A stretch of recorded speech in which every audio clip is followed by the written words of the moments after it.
Online class, audible, visible.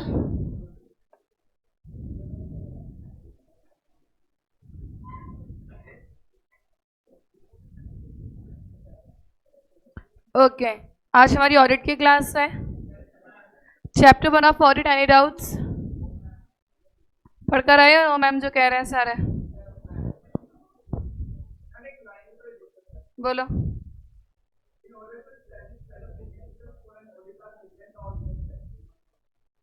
बाद में नीचे कुछ पॉइंट्स लिखे होंगे, लेकर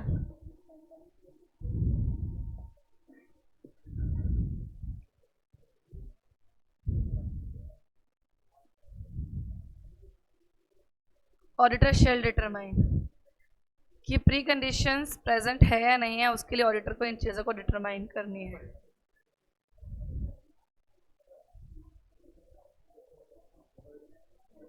तो टेस्ट ले लो तुम्हारा छोटा सा, पढ़कर आए हो तो। क्लास में कुछ पूछ रही हूँ, पढ़कर आए हो तो टेस्ट ले लो तुम लोगों का। फिर चलो ठीक है, खड़े हो तो। Objective of audit.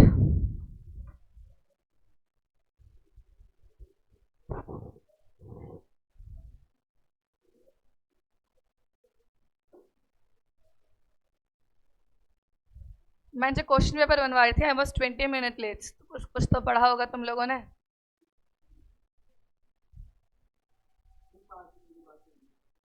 क्या फायदा फिर?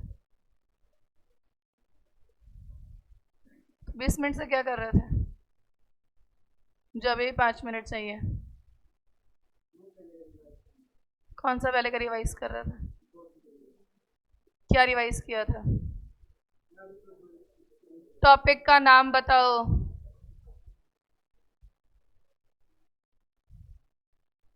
कौन सा टॉपिक रिवाइज कर रहे थे? मैंने कुछ पूछा है, तुमने कहा ना तुम कुछ और रिवाइज कर रहे थे। कौन सा टॉपिक का रिवाइज कर रहे थे, नाम बताओ उसका।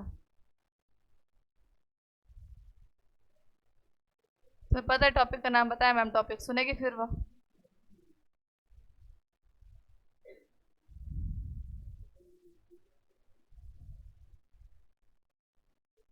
हाँ जी, भी साथ में।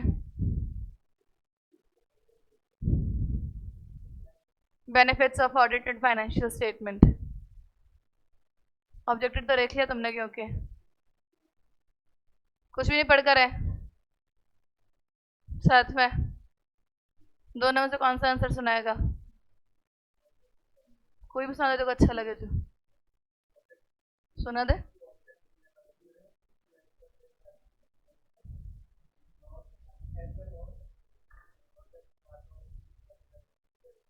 उसको देख के हंसने का ना, बेनिफिट्स याद कर खड़ा खड़ा।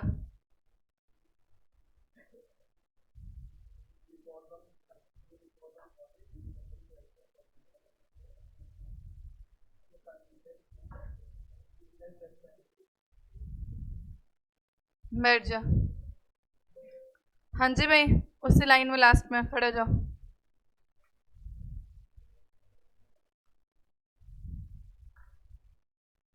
Inherent limitations of audit.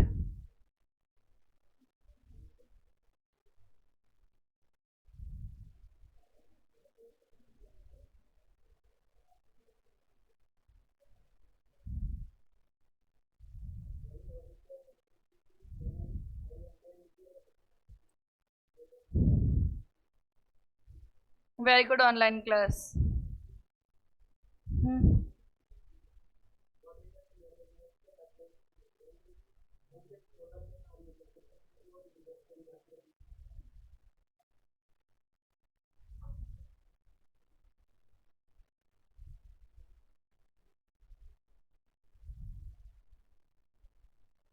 हाँ भाई, आगे technical team. Inherent limitations of audit.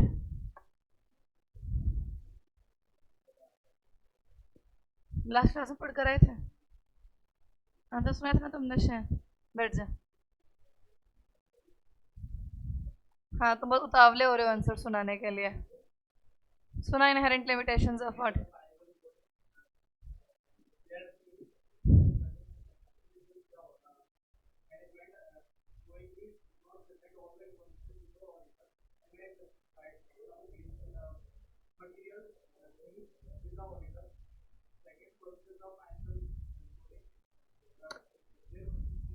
इसमें एक ही पॉइंट था ऑडिट प्रोसीजर वाले में कि मैनेजमेंट कुछ इन्फॉर्मेशन नहीं बता रही है। 3 पॉइंट्स थे उसमें। मैनेजमेंट इन्फॉर्मेशन एक्सप्लेन नहीं कर रही है। और तीसरा point, audit is not investigation. अगला पॉइंट सुना।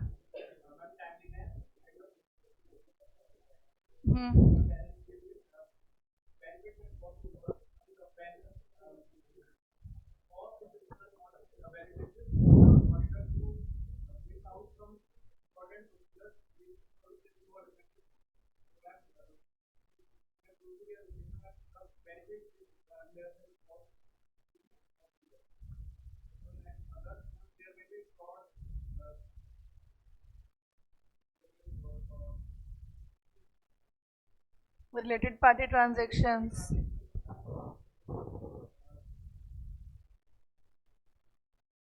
Future event that may affect the going concern of the entity. और एक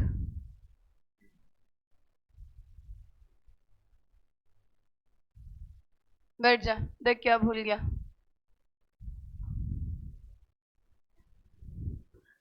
हाँ जी भाई, कॉर्नर तुम्हारे पीछे जरा खड़ा हो जो, ग्रीन टी शर्ट थोड़ा विजिबल में आओ, विजिबिलिटी में। हाँ, तुम क्या सुनाओगे? हाँ, कुछ भी पूछ लो। Preconditions of audit as पर ऐसे 210।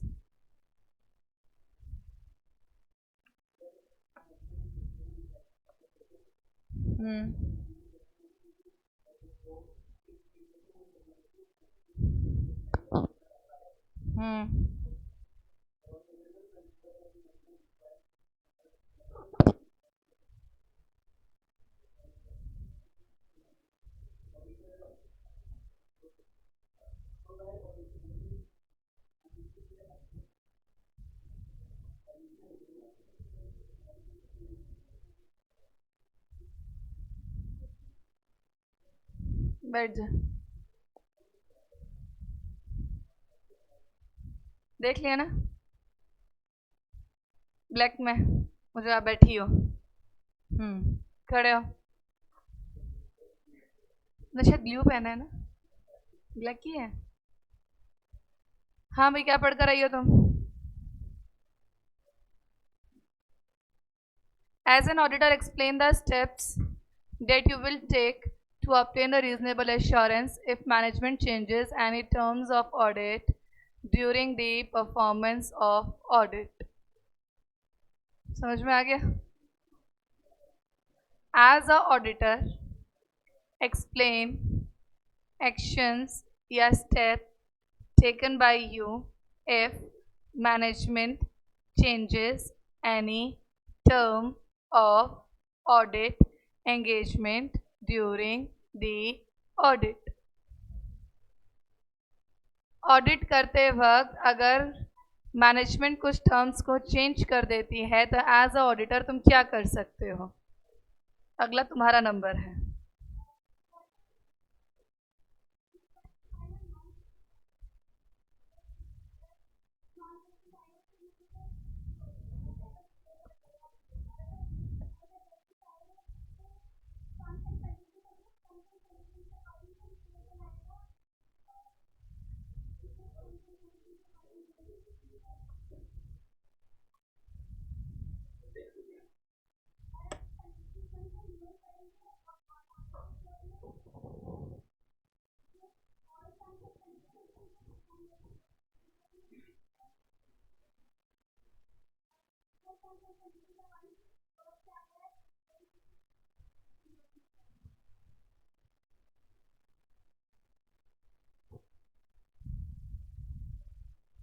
साथ में सेम आंसर।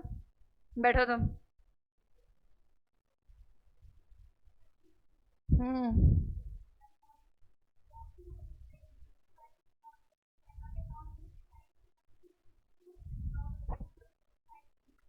विड्रॉल के साथ भी कुछ और करने वाला था।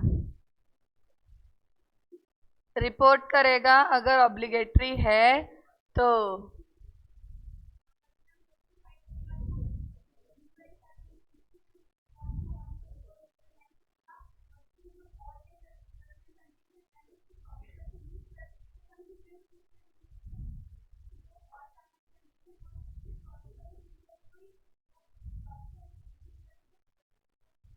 ओपिनियन एक्सप्रेस किया था, उसे कंसीडर नहीं करके बैठ जा।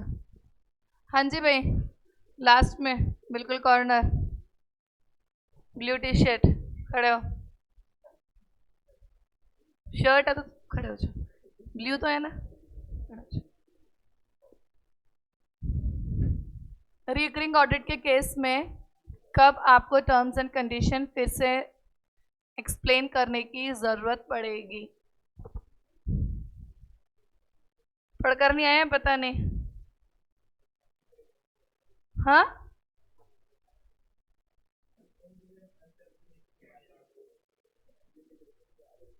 सिर्फ इनहेरेंट लिमिटेशन याद है, वो सुना।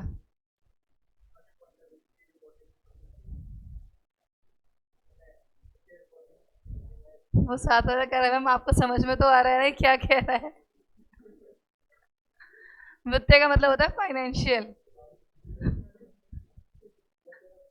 ऐसे समझ जाती हूँ तो सुना आंसर।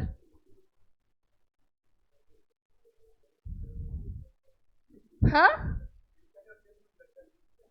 बैठ के सुना दे, मुझे कोई दिक्कत नहीं है।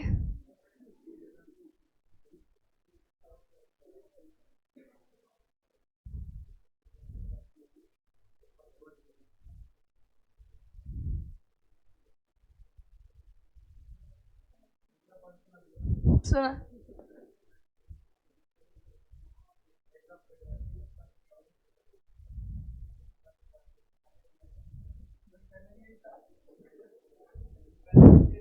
हाँ, पहला नेचर ऑफ फाइनेंशियल रिपोर्टिंग था। तुझे खुद को तो आता नहीं है कुछ। अगर नंबर 13 लगाती है, रुक जाए अभी।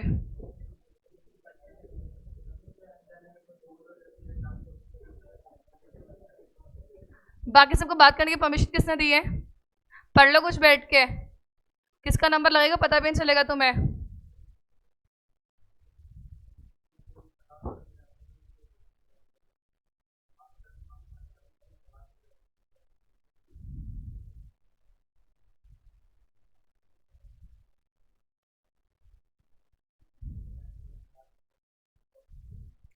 जैसे याद हो रहा है वैसे सुना।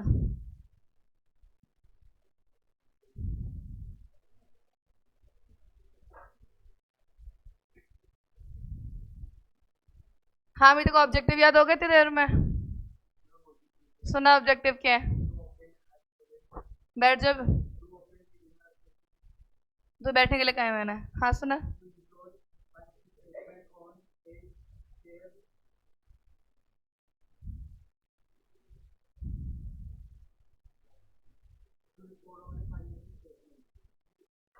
To obtain reasonable assurance that financial statements are free from material misstatement.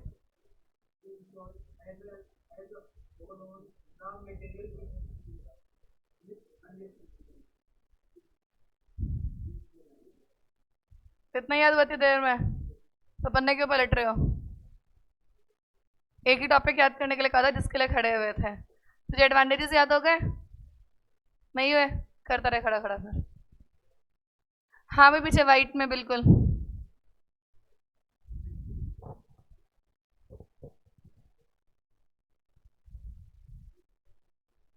कौन सा टॉपिक बच गया इस चैप्टर में अब?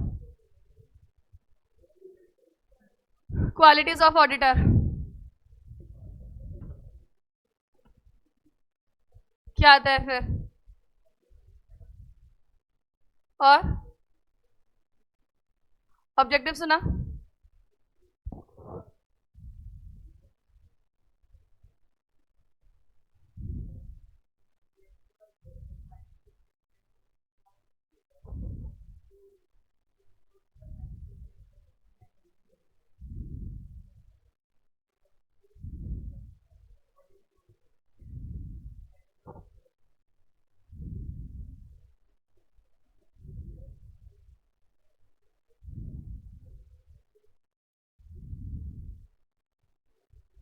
एडवांटेजेस बताइए।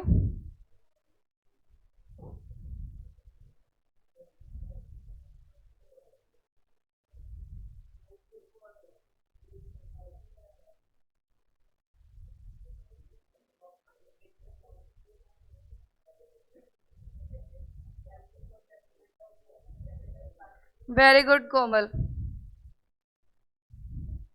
सारे पॉइंट बिल्कुल सही लिखे हैं इस लड़की ने। सबको अपनी तरह समझो।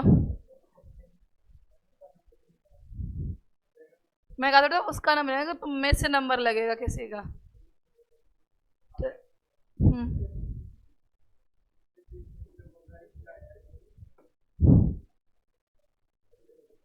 हाँ भी तुम्हारे आगे वाला खड़े हो तो बैठ।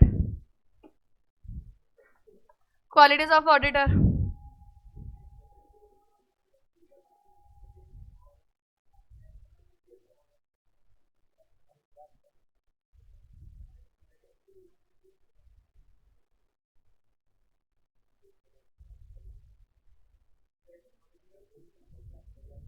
क्या होनी चाहिए? Self awareness. किसके बारे में? खुद के बारे में अवेयरनेस, सेल्फ अवेयरनेस। खुद के बारे में क्या अवेयरनेस होनी चाहिए सीए को? बाकी सारे टॉपिक आते हैं अच्छे से। रिकरिंग ऑडिट कौन कौन सी कंडीशन में होती है? हम्म।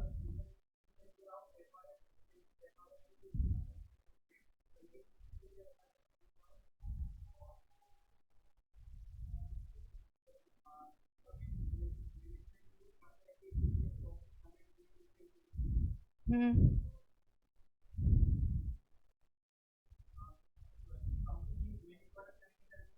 हम्म।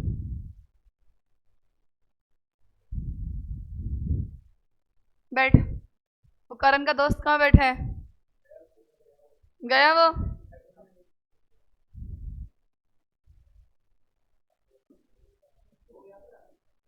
तेरा हो गया मुझे पता है। तेरे पीछे वाले के पीछे भी एक बच्चा बैठा है, वो दिख रहा था। खड़ा हो। तुम तीनों बैठो, बैठ के याद करो जो जो आंसर तुम्हें दिए थे।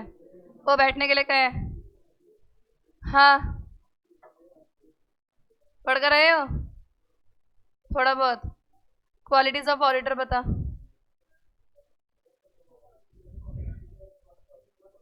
हाँ, थोड़ा थोड़ा सुना दे। इन सभी कौन सा परफेक्ट सुनाया है?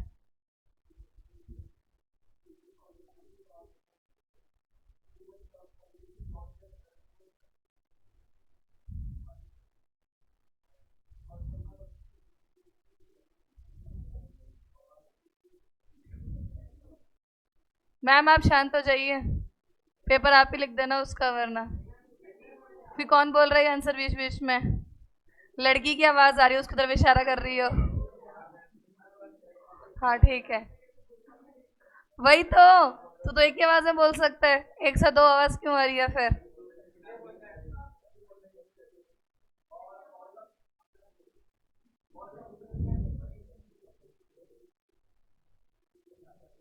कितना ही याद था?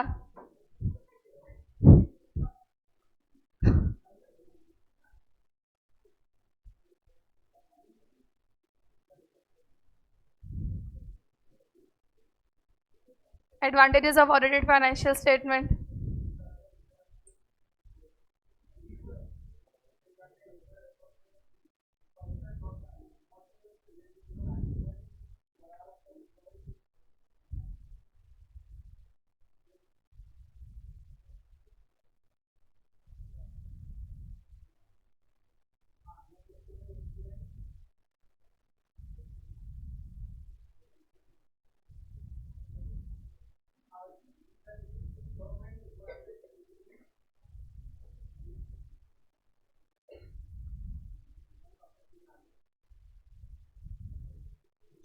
याद है क्या? बता दे, मैं वो सुन लूंगी।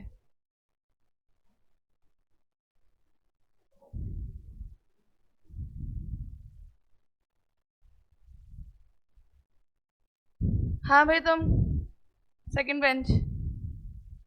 Advantages of audited financial statement. बैठ.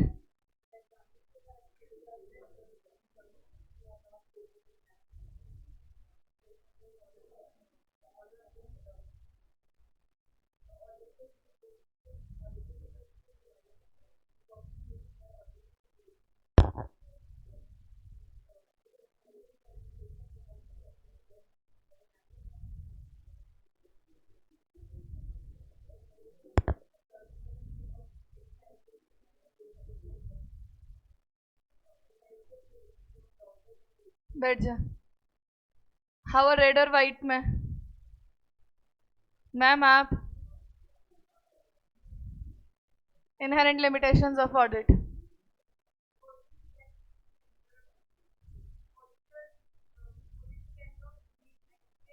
नाम क्या है तुम्हारा?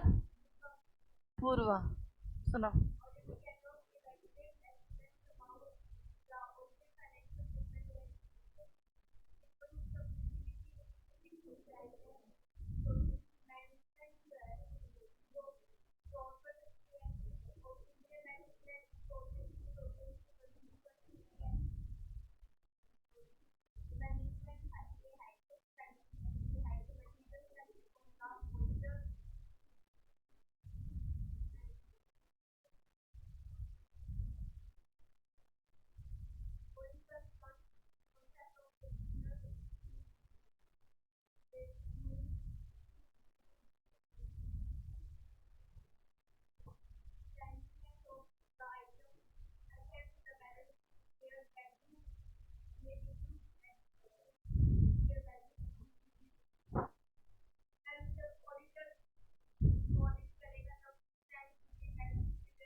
क्या सुना रहे तुम्हें पता है? बुक में लिखा है ऐसा कुछ भी?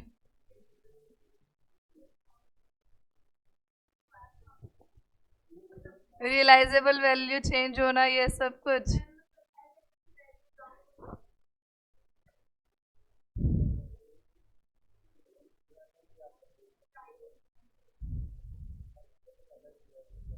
बैठ, आंसर देख क्या लिखा हुआ है. बैठो बैठो.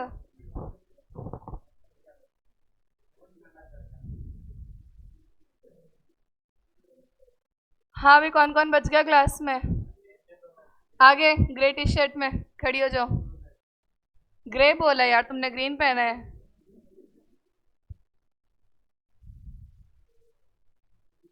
कौन सा आंसर सुनाओगे?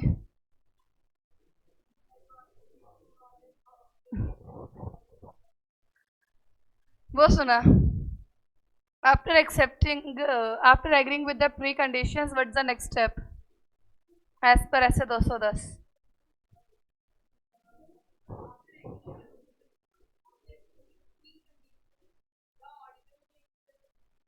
बस बस ऊपर मेरे को देख.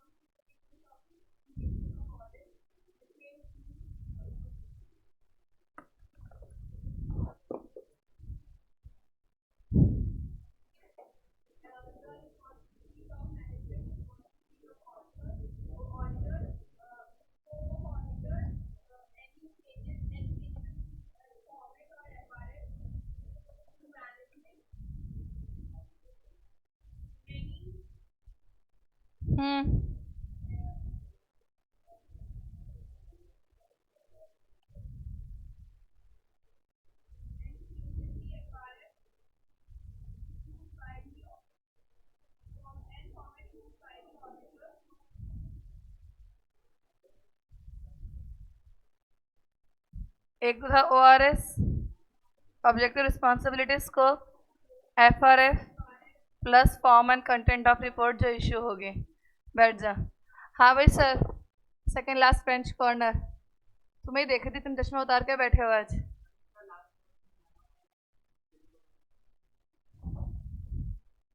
बता रही हूँ. फॉर्म एंड कंटेंट का मतलब ये है कि अगर आप कोई भी ऑडिट रिपोर्ट इश्यू करके दे रहे हो, कॉस्ट ऑडिट रिपोर्ट दोगे, स्टॉक ऑडिट रिपोर्ट दोगे, इंटरनल ऑडिट रिपोर्ट दोगे, तो कौन सा फॉर्मेट होगा और उसमें आप क्या लिख कर दोगे, जो भी रिपोर्ट आप इशू करके दोगे। Audit engagement letter issued by whom, auditor to client. ऐसे 210 का नाम बताओ, 210 का पूछा है। Agreeing to the terms of audit engagement. Pre conditions क्या क्या थी?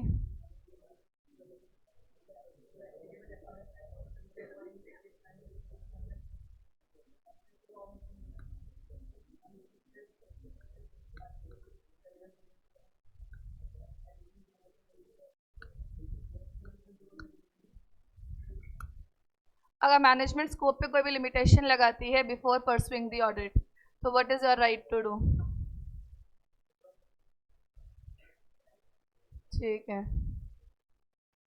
As a auditor, is it necessary to revise terms and condition every year?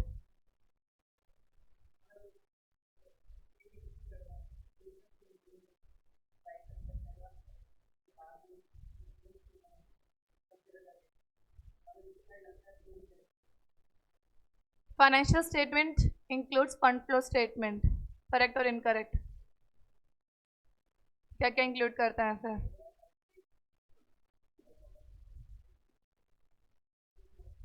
As auditor, you need to include all the terms which are given in law in your audit engagement letter, correct or incorrect? As an auditor, you need to include all the terms which are provided in law and regulation while framing audit engagement letter. क्या होगा answer? कौन सा standard ने बोली है बात? नाम क्या था उसका? अभी तो नाम बताया था थोड़ी देर पहले मैंने तेरे को। Agreeing to the terms of audit engagement. Rapid fire हो गया तेरे साथ तो, है ना? रैपिड फायर हो गया तेरे साथ तो। मैं देख रही थी कहाँ गया, कल परसों वहां बैठा हुआ था। नहीं, कुछ बच्चे नजरों में आ रखे हैं, कहीं पे भी चेंज करके जाओ, ढूंढ लेती हूँ मैं उनको, इसीलिए इनको बिठाया आगे वालों को। बैठ जा। चलो, जिनका नंबर नहीं लगा उनका नंबर कल एसएम में लगाते हैं। इससे कल एसएम का आंसर सुनूंगे।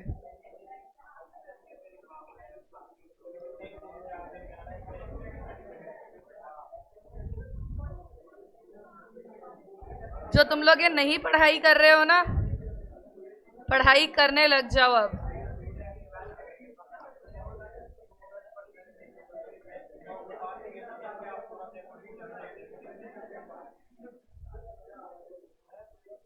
बोलो। 9 को अगर पास हो तो 10 को क्लास लगेगी भी नहीं। रिजल्ट के अगले दिन कभी क्लास नहीं लगती। भंडारा में तो फोटो सेशन होता है। कौन से? उसमें क्लास लगती ही नहीं।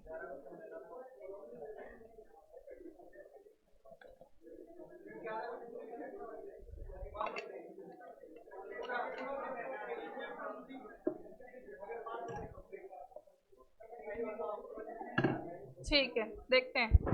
Okay class, we are done with chapter number 1 in every sense.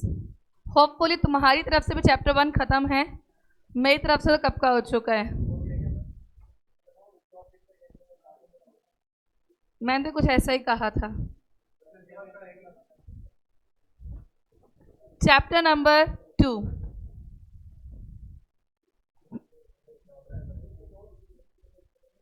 अरे यार वो मैं ना पीडीएफ बनाना भूल गई, मैं क्वेश्चन पेपर बना रही थी आज।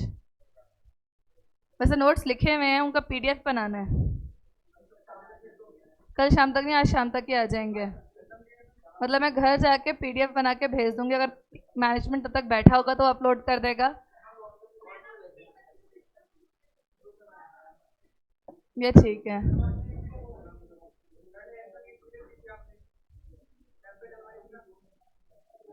तो पूरा एसएम है पूरा। 90 पेजेस के।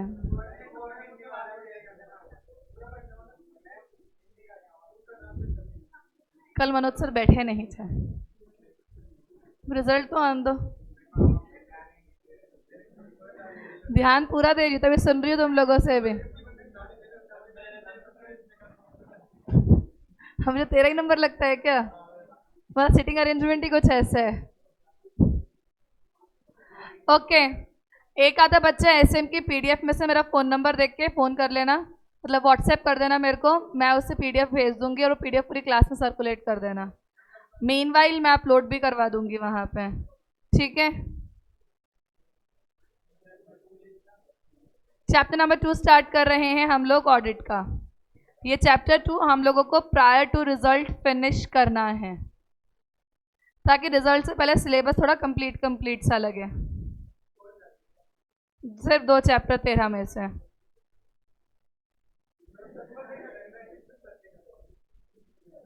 चैप्टर नंबर 2 का नाम है audit strategy, planning and programme. छोटी छोटी बातों को समझते हैं। चैप्टर नंबर 1 के अंदर हम लोगों ने ऐसे 210 पढ़ा था। ऐसे 210 में हम लोग एग्री कर रहे थे किस चीज़ को? Terms of audit engagement. किसको एग्री कर रहे थे? टर्म्स। हमने उस टाइम पे अपने ऑडिटर के साथ में बैठकर हाँ और ना किया था उन टर्म्स पे जिनके ऊपर हम काम परफॉर्म करेंगे। तो हम लोगों ने एग्री किया था कुछ टर्म्स को, काम एग्री हो गया, अब हम ऑडिट कर रहे हैं। अब अगला काम हमारा क्या है? उसे प्लान करना। एक बात को ध्यान देना, आप लोग डायरेक्टली ऐसे मुंह उठा के क्लाइंट के पास ऑडिट करने नहीं चले जाते हो। पहले आप उससे कुछ इन्फॉर्मेशन निकालते हो ताकि आपको हेल्प हो सके ऑडिट करने में। उस इन्फॉर्मेशन निकालने को हम लोग क्या कहते हैं? प्लानिंग करना कहते हैं। प्लानिंग करना कहते तो हैं, पर यहाँ पे एक बात को ध्यान से सुन लो। हमारे पास में 3 वर्ड्स लिखे हुए हैं, स्ट्रेटेजी, प्लानिंग एंड प्रोग्राम। क्या लिखा है? Strategy, planning and programme. Detail definition में अगर तुम लोग जाओगे तो तुम लोग बहुत सारे बच्चे बहुत सारी बातों को आर्ग्यू करेंगे, लेकिन एज पर द बुक सबसे बड़ा जो होता है वो होता है स्ट्रेटेजी। सबसे पहले हम क्या बनाते हैं? स्ट्रेटेजी के बेसिस पर क्या बनेगा और फिर क्या बनेगा? समझ में आई बात? तुमसे अगर एमसीक्यू पूछ लिया जाए, सीक्वेंस बताओ ऑडिट को प्लान करने की, और ऐसे बोल दिया ये 1 है, ये 2 है और 3 है, तुमसे ऐसे पूछ लिया 1 2 3 3 2 1, ऐसे करके तुम्हें कुछ 4 कॉम्बिनेशंस बना के दे दिए, फिर तुमसे पूछ सकते हैं एमसीक्यू के अंदर कि कौन सा पहले बनता है? पहले क्या बनता है? फिर क्या बनता है? फिर क्या बनता है? प्रोग्राम। सबसे पहले बनता है स्ट्रेटेजी, स्ट्रेटेजी के बेसिस पर बनता है प्लान, और प्लान के बेसिस पर बनता है बुक के अंदर जो भी सीक्वेंस दे रखी हो उससे हमें कोई मतलब नहीं है, क्योंकि बुक में प्रोग्राम और स्ट्रेटेजी इंटर रिलेटेड है। मतलब कभी प्रोग्राम, कभी स्ट्रेटेजी और प्लान, थोड़ा सा प्लान का बता दिया, फिर थोड़ा सा स्ट्रेटेजी का बता दिया, फिर थोड़ा सा प्लान का बता दिया, लेकिन एक जगह लिखी हुई है ये लाइन कि once overall strategy is framed, auditor focus on plan. हम क्या समझे इस लाइन से? एक बार स्ट्रेटेजी बन गई, फिर ऑडिटर क्या बनाएगा? प्लान बनाएगा। तो इससे हमें क्या पता चला? पहले क्या बनेगा, फिर क्या बनता है, और फिर क्या बनता है। क्लियर है इतनी सी बात? चैप्टर नंबर 1 में 210 के अंदर हम लोगों ने क्या किया था? ऑडिट को एक्सेप्ट किया था, फिर हमने कहा था हम काम कर रहे हैं। अब हम लोग जो चीज़ पढ़ने जा रहे हैं चैप्टर नंबर 2 के साथ, वो हम पढ़ने जा रहे हैं एसए 300। क्या पढ़ेंगे? एसए 300 का नाम याद कर रहे हैं। एसए 300 का नाम है planning of audit of, audit किसकी होती है? Financial statement. एसए 300 प्लानिंग का है। प्लानिंग किसकी कर रहे हो? ऑडिट की। ऑडिट किसकी है? नाम समझ में आ गया? Planning of audit of financial. SA 200 का नाम क्या था?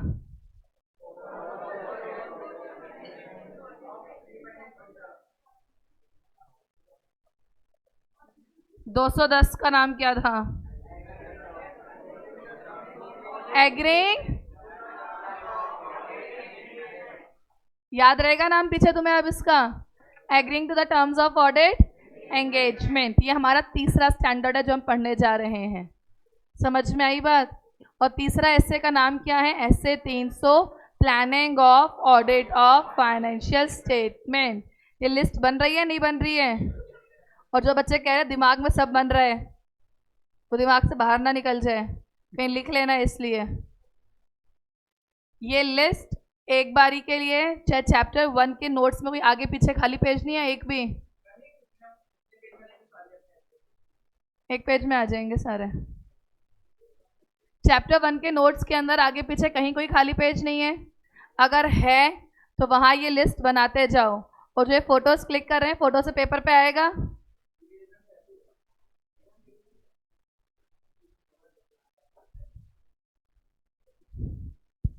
कितने स्टैंडर्ड्स कवर कर लिया हमने? 2। अब तीसरा कवर करने जा रहे हैं। प्लान क्या होता है बताओ भाई? ऐसे में पढ़ा था। और क्यों करते हैं प्लान? ये लिख रहे हो? लिख लिया? आईए को इंडिपेंडेंट ऑडिटर लिखना और एई को ऑडिट एंगेजमेंट लिखना। शॉर्ट फॉर्म के नंबर कटते हैं, इस बात का ध्यान रखना। ऐसे लिखने की जगह स्टैंडर्ड ऑन ऑडिटिंग लिखना हमेशा। Independent auditor.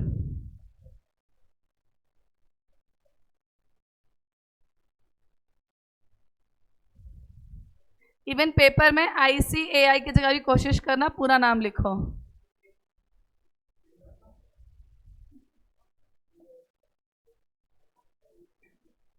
Audit engagement.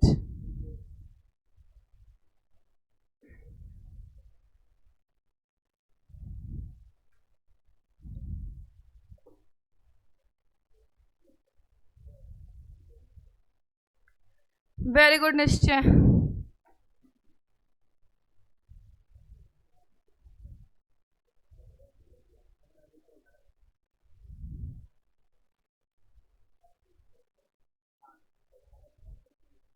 अभी आएंगे ना उस टॉपिक पर, तब बोलूंगी तुम्हें। वेरी गुड, ठीक है। लिख लिया सबने? अब आ जाओ पहले टॉपिक पे। First topic as per your book is audit plan. Plan क्या था? बता रहा था ना तू, फ्यूचर में क्या करना होता है। एक बात बताओ, अगर तुमने फ्यूचर को पहले से ही प्लान करके रखा हुआ है तो काम आसानी से होगा। फॉर एग्जाम्पल, मैं एक कंपनी की ऑडिट करने गई, ठीक है। एक एंटिटी है, वो एंटिटी है इंश्योरेंस कंपनी। कौन सी कंपनी है? जब मुझे पता है कि मैं एक इंश्योरेंस कंपनी की ऑडिट करने जा रही हूँ, तो सबसे पहले तो मुझे नॉलेज लेनी पड़ेगी कि इस इंश्योरेंस कंपनी के ऊपर रेगुलेटर कौन है। इसके ऊपर रेगुलेटर मतलब कौन सा एक्ट लगता है? ठीक है, इराडा लगता है, IR, insurance and regulatory development authority of India, ठीक है। बाद में उस पर FRF कौन सा लगता है? इसका बनता है रेवेन्यू अकाउंट, PNL नहीं बनता। अगर तुम ये सारी बेसिक बातें पहले से ही जान के जाओगे तो प्लानिंग करने की वजह से 3 चीजें होंगी। आपकी ऑडिट इफेक्टिव, एफिशिएंट और टाइमली मैनर पर फिनिश हो पाएगी। फायदा क्या है ऑडिट करने का, मतलब प्लान करने का? तुम्हारी जो ऑडिट है वो तुम इफेक्टिव, एफिशिएंट और टाइमली मैनर पे क्या कर पाओगे? पूरी कर पाओगे। ये बनता है MCQ। MCQ में तुमसे डायरेक्टली पूछ सकते हैं कि अगर तुमने ऑडिट को प्लान किया है तो ऑडिट को प्लान करने से तुम्हें क्या बेनिफिट मिलता है? First, effective, efficient, timely completion of audit. Fourth, all of the above. क्या मिला? काम इफेक्टिव तरीके से होगा, एफिशिएंट तरीके से होगा, टाइमली तरीके से भी होगा। अगर तुम्हें पता है इंश्योरेंस कंपनी, खुद सोचो, इंश्योरेंस कंपनी है, तुम्हें पता है, फिर तुम पहले से पता लगा लोगे इंश्योरेंस कंपनी के अंदर main source of income premium आता है। खर्चा क्या होता है? जो क्लेम्स का सेटलमेंट करते हैं। इसके अलावा बाकी चीज़ें इंपॉर्टेंट इतनी नहीं होगी, इलेक्ट्रिसिटी का बिल होगा, ये बिल होगा, वो बिल होगा, मतलब उनके पास में एसेट्स के नाम पे लैंड, बिल्डिंग, या फिर मुझे उनका इन्वेंट्री को इतना चेक, मुझे इन्वेंट्री की जगह प्रीमियम चेक करना है। अगर ये कुछ बात तुम्हें पहले से ही पता है तो तुम वहां जाते डायरेक्टली काम शुरू कर सकते हो। खुद सोचो, तुम इंश्योरेंस कंपनी की ऑडिट करने का तुमको बोलते हो अपना पीएनएल अकाउंट देना, अकाउंटेंट तुम्हें बोलेगा रेवेन्यू बनता है, यहाँ पीएनएल बनता ही नहीं, और बेइज्जती हो जाएगी खड़े खड़े। इसलिए होमवर्क करके जाना है, और उस होमवर्क करने को क्या करना बोलते हैं? प्लानिंग करना। प्लानिंग करके जाओगे तो काम कैसे होगा? एफिशिएंट, इफेक्टिव, और कैसे होगा काम? एफिशिएंट, इफेक्टिव और टाइमली मैनर में होगा। प्लान करते वक्त अगली बात मैं तुम्हें बुक में दिखाऊंगी अभी टॉपिक्स को। तो पहली बात तो क्लियर है, ऑडिट प्लान के अंदर हमें किस चीज़ पे फोकस रखना है? काम कैसे होगा? इफेक्टिव, एफिशिएंट और टाइमली मैनर पे होगा। जो बच्चे बुक से पढ़ रहे हैं उनको लाइन मिल गई? बिल्कुल फर्स्ट लाइन लिखी हुई है ये आपकी।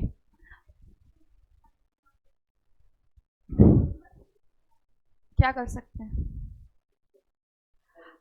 अगला पॉइंट, कौन कौन से एरियाज आप कवर करोगे ऑडिट की प्लान करते वक्त? जब आप प्लानिंग करते हो तो प्लानिंग करते वक्त आप कौन कौन से एरियाज को कवर करोगे? बहुत सिंपल सी बात बोली है। जब आप प्लान उठाने लगे हो तो आपको किस किस चीज़ के बारे में पता होना चाहिए पहले से ही, ताकि प्लानिंग में हेल्प हो सके। सबसे पहली चीज़ तो आपको नॉलेज होनी चाहिए क्लाइंट के बिजनेस की। किसकी नॉलेज होनी चाहिए? अभी क्लाइंट के बिजनेस की नॉलेज बोला मतलब मुझे इंश्योरेंस कंपनी के बारे में पता होना चाहिए।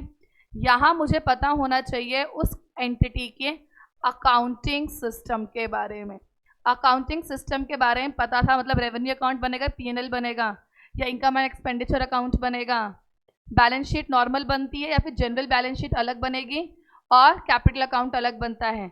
इलेक्ट्रिसिटी कंपनी के अंदर कैपिटल अकाउंट बनता है जिसमें सारे फिक्स्ड एसेट्स और नॉन करंट लायबिलिटीज लिखते हैं, और बैलेंस शीट अलग बनती है जिसमें करंट लायबिलिटीज और करंट एसेट्स आते हैं सर। तो काम करने का तरीका बदल गया। तो सबसे पहले तुम्हें किसकी नॉलेज होनी चाहिए? अकाउंटिंग, ताकि अगर तुम पहले से क्लियर, तुम्हें पता है वहां जाके तुम्हें कैसे फाइनेंशियल स्टेटमेंट्स देखने को मिलेंगे। फिर अगली चीज़ तुम्हें पता होनी चाहिए, वो पता होनी चाहिए अकाउंटिंग पॉलिसी। अकाउंटिंग पॉलिसी क्यों? इलेक्ट्रिसिटी कंपनी के अंदर दे डोंट चार्ज डेप्रिसिएशन, वो डेप्रिसिएशन फंड बनाते हैं अलग से, क्योंकि जब उनको नए एसेट्स खरीदने होते तो बहुत महंगे पड़ते हैं, तो इसलिए वो डेप्रिसिएशन फंड में पैसा इकट्ठा करते रहते हैं जो एसेट को रिप्लेस करने में क्या आएगा? काम। तो तुम्हें अकाउंटिंग पॉलिसी पता होनी चाहिए कि तुम इलेक्ट्रिसिटी कंपनी में जाके बोलो सर डेप्रिसिएशन चार्ट दिखाओ, तो इसलिए पहले ही तुम्हें पता होना चाहिए कि अकाउंटिंग पॉलिसी कौन कौन सी यूज हो रही है। तो तुम्हें पता होगा कि वहां पे क्या नहीं बनता? डेप्रिसिएशन चार्ज होता ही नहीं है। फिर सबसे अच्छी नॉलेज किसकी होनी चाहिए? Internal control. आईसी का मतलब क्या होता है? एक बात बताओ, हमने क्लास में कही थी, अगर इंटरनल कंट्रोल बहुत अच्छे होंगे तो ऑडिटर को अपने काम का नेचर, टाइम और एक्सटेंट क्या रखना पड़ेगा? ये तुम्हारी क्लास में बात डिस्कस हो रखी है ना, या नहीं हो रखी? थोड़ी थोड़ी हुई थी ना, मतलब थोड़ी थोड़ी हो रखी है ना। अगर मुझे ऑडिट करते वक्त ये चीज़, मतलब प्लानिंग करते वक्त ये चीज़ दिख रही है कि ऑडिटर मैनेजमेंट ने इंटरनल कंट्रोल अच्छे बनाए हुए हैं, अगर मैनेजमेंट ने इंटरनल कंट्रोल अच्छे बनाए हुए हैं तो मेरे को फ्रॉड के चांसेस कम, फ्रॉड के चांसेस कम मिलेंगे तो मुझे कम प्रोसीजर लगाने पड़ेंगे, मुझे शायद इतना ज़्यादा एक्सटर्नल कंफर्मेशन वगैरह ना लेना पड़े, ज़्यादा काम ना करना पड़े, मुझे मैनेजमेंट पे भरोसा होगा, तो मेरा काम का नेचर, टाइम, एक्सटेंट, नेचर मतलब कितना, टाइम मतलब कितने दिन लगाने हैं, एक्सटेंट मतलब किस हद तक करना है। NTE, नेचर, टाइम और एक्सटेंट क्या हो सकता है? कम हो सकता है। सेकेंड पॉइंट जो इसमें आपको दे रखा है वो यही दे रखा है कि आपको ये देखना है कि जो इंटरनल कंट्रोल्स लग रहे हैं, क्या लग रहे हैं? ये ऑपरेट कैसे कर रहे हैं? ऑपरेट मतलब ढंग से काम कर रहे हैं या नहीं कर रहे हैं, आपको इसकी नॉलेज होना ज़रूरी है। सबसे पहले पॉइंट में नॉलेज किन 3 चीज़ों की बोली थी? Accounting system, accounting policy, internal control. इनके नॉलेज के बाद में आपको क्या देखना है? ये ऑपरेटिंग इफेक्टिवली है या? फिर आपको कोऑर्डिनेट करना है। क्या करना है? विद वर्क, किसके काम के साथ में? अगर कंपनी में कोई इंटरनल ऑडिटर है तो तुम इंटरनल ऑडिटर की रिपोर्ट मांग सकते हो पूछने के लिए कि आपके ओपिनियन में कंपनी में काम कैसा हो रखा है। अगर इंटरनल ऑडिटर ने बोला काम अच्छा हो रखा है तो फिर मैं अपने काम का लेवल उस हिसाब से सेट करूंगी। और अगर इंटरनल ऑडिटर ने बोला कि जब मैं भी ऑडिट करने गया था तो बहुत ही बकवास था, इतनी सारी गलतियां तो मैंने ठीक करवाई थी, तो मैं पहले से अवेयर हो जाऊंगी कि प्लान बनाते वक्त मुझे एक एक चीज़ को डिटेल में चेक करना पड़ेगा। समझ में आई बात? या फिर अगर कोई कंपनी के अंदर लॉयर है, ठीक है, तो मैं लॉयर से कोऑर्डिनेट कर सकती हूँ ताकि मैं उससे बात करके पता लगा सकूँ कंपनी में कोई लीगल केस भी चल रहा है या अगर लीगल केस नहीं चल रहा तो मैं अपने प्रोसीजर के अंदर कोई भी लीगल केस को चेक करने का स्टेप नहीं लगाऊंगी। और अगर लीगल केसेस चल रहे हैं तो मैं अपने प्रोसीजर के अंदर लीगल केसेस को चेक करने का प्रोसीजर भी लगाऊंगी। तो सबसे पहला एरिया कौन सा कवर करना था? नॉलेज। किन 3 चीज़ों की नॉलेज होनी चाहिए थी? अकाउंटिंग सिस्टम, अकाउंटिंग पॉलिसी और सेकेंड पॉइंट इंटरनल कंट्रोल ढंग से ऑपरेट कर रहे हैं या और कोऑर्डिनेट करना है। इन सब के बेसिस पे मैं क्या डिसाइड करूंगी? NTE of audit procedure. जो तुम ऑडिट प्रोसीजर लगाओगे उसके नेचर, टाइम और एक्सटेंट को देखना है। तो हमने यहाँ पे इस क्वेश्चन को कवर किया। तुमसे डायरेक्टली पूछ सकते हैं as a auditor what areas you will cover prior to make a audit plan. Audit plan को बनाने से पहले कौन कौन से एरियाज को तुम्हें कवर करना है? तो पहला एरिया है you should have knowledge of accounting system, accounting policy, internal control. फिर इंटरनल कंट्रोल अच्छे से काम कर रहे हैं या नहीं, कोऑर्डिनेट करना है दूसरों के काम के साथ में। यहाँ पे एग्जाम्पल लिख लेना, लॉयर, इंटरनल ऑडिटर, ठीक है। फिर NTE किसका डिसाइड करोगे? इन 3 चीजों के बेसिस पर क्या डिसाइड होगा फाइनली? NTE डिसाइड होगा कि आपको कितना काम करना है। इतनी सी बात क्लियर? पक्का?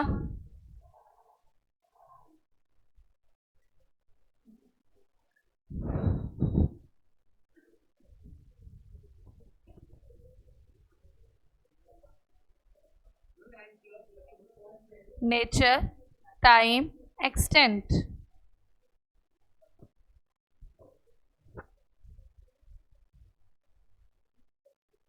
पहला टॉपिक क्या है? Audit planning. ऑडिट प्लानिंग हमने क्या पढ़ा था? अगर ऑडिटर ऑडिट को प्लान करता तो काम कैसे कर पाएगा? और ये लाइन हमने किसके लिए मार्क करी थी? प्लान करते वक्त ऑडिटर किस चीज को कवर करेगा? पहला पॉइंट नॉलेज होनी चाहिए अकाउंटिंग सिस्टम की, पॉलिसी की और इंटरनल। कितना भरोसा कर सकता है किस पर? कोऑर्डिनेट करना है दूसरों के काम के बेसिस पर और इसके बेसिस पे क्या डिसाइड करेगा? Of the audit procedure performed by him. अब एक बात बताओ, तुमने एक प्लान बनाया, क्या वो प्लान वैसा ही रहेगा जैसे तुमने बनाया या टाइम के साथ उसको चेंज करना पड़ सकता है? Plan should be further developed and revised अगर ज़रूरी है तो। क्लियर है? फॉर एग्जाम्पल तुम्हें इंटरनल कंट्रोल चेक देखने में तो अच्छे लग रहे थे, बट तुम रियलिटी में गए तो बकवास, प्लानिंग चेंज हो गई हमारी। क्लियर है इतनी सी बात? अब एक छोटा सा टॉपिक कवर किया है हमने सिर्फ, वो टॉपिक में हमने 2 बातें देखी हैं। अब देखो benefit of plan of audit of financial statements.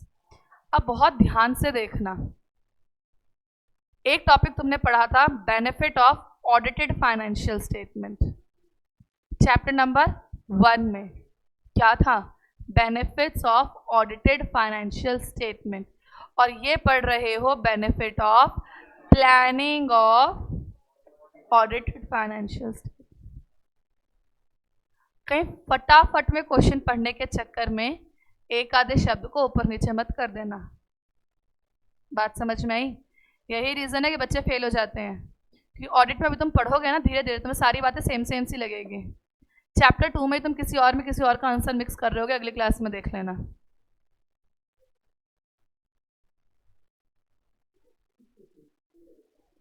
ठीक है? तो अब देखो मेरे पास बेनिफिट क्या क्या लिखे हुए हैं। ऑडिटर को प्लानिंग करने से क्या क्या फायदे होते हैं, तुमसे डायरेक्टली पूछा जाएगा। अब देखो मैं इंश्योरेंस कंपनी की बात कर रही थी, अगर इंश्योरेंस कंपनी की ना बात करके भी मान के चलो मैं एमसीसी की ऑडिट करने आई हूँ, तो MCC major source of income क्या है? फीस। तो मुझे पता है इंपॉर्टेंट एरिया क्या चेक करना है? फीस। खर्चा कहाँ हो रहा है? स्टाफ की पेमेंट, फैकल्टी की पेमेंट, और इलेक्ट्रिसिटी बिल, बिल्डिंग का रेंट। तो मुझे पता है कि मुझे मेजर एरियाज कौन कौन से होंगे जिस पे मुझे क्या देना है? अटेंशन देना है। अब एक बात सोचो, अगर तुम्हें पहले से तुमने सब कुछ प्लान कर रखा है तो इस वजह से पहला फायदा तो ये होगा कि जब तुम चेक करने जाओगे तुम्हारे माइंड में ऑलरेडी वो एरियाज लिखे हुए हैं, तो टाइम वेस्ट बिल्कुल भी। तुम डायरेक्टली जाओगे और उनको क्या बोलोगे? बच्चों की फीस की रिसिप्ट दिखाओ सारी की सारी, जो भी साल की फीस आई हैं, जो भी पेमेंट्स हुई हैं, फैकल्टी के पेमेंट्स के ट्रांजैक्शंस दिखाओ फटाफट से। तुम्हें सोचना नहीं पड़ेगा वहां जाके, क्योंकि तुम्हें ऑलरेडी सब कुछ पहले से प्लान। तो ये हेल्प करते हैं ऑडिटर को डिवोट करने में अटेंशन किसको? Important areas of audit. Audit के इंपॉर्टेंट एरियाज, एग्जाम्पल इनकम कहाँ से आ रही है, खर्चे कहाँ पे हो रहे हैं। समझ में आई बात? अगर मैन्युफैक्चरिंग कंपनी है तो कितना रॉ मटेरियल सेल हो रहा है, मैं इन्वेंट्री जरूर चेक करूंगी। मैन्युफैक्चरिंग कंपनी में तो इन्वेंट्री मिलेगी ना, रॉ मटेरियल कितना है, डब्ल्यूआईपी कितना है, फिनिश्ड गुड कितना पड़ा हुआ है, ग्रॉस प्रॉफिट कितना परसेंटेज है सेल्स का, मैं इन सबको चेक करूंगी। पर सर्विस सेक्टर कंपनी में ग्रॉस प्रॉफिट इतना।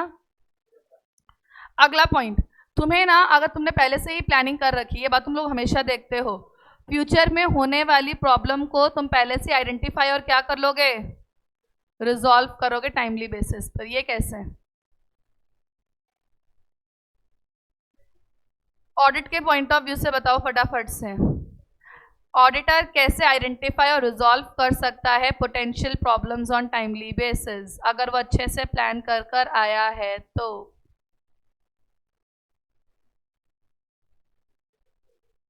अगर तुम पहले अच्छे से ऑडिट की प्लान कर कर आए हो तो फ्यूचर में होने वाली प्रॉब्लम को कैसे तुम सही समय पर समझ के सुलझा पाओगे।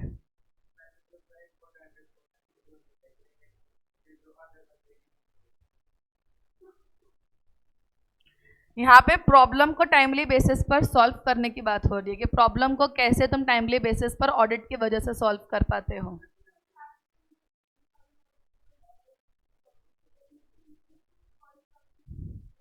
यहाँ पे जब तुमने इंपॉर्टेंट एरियाज की नॉलेज पहले ही ले ली थी, तो जब तुम्हें पहले से इंपॉर्टेंट एरियाज पता है तो तुम उससे रिलेटेड प्रॉब्लम्स को भी थोड़ा बहुत पहले से क्या करके रखोगे? सोच के रखोगे। हम लोग प्लान में यही तो करते हैं, क्योंकि फ्यूचर में प्रॉब्लम आएगी तो हम पहले से उसको क्या करते हैं?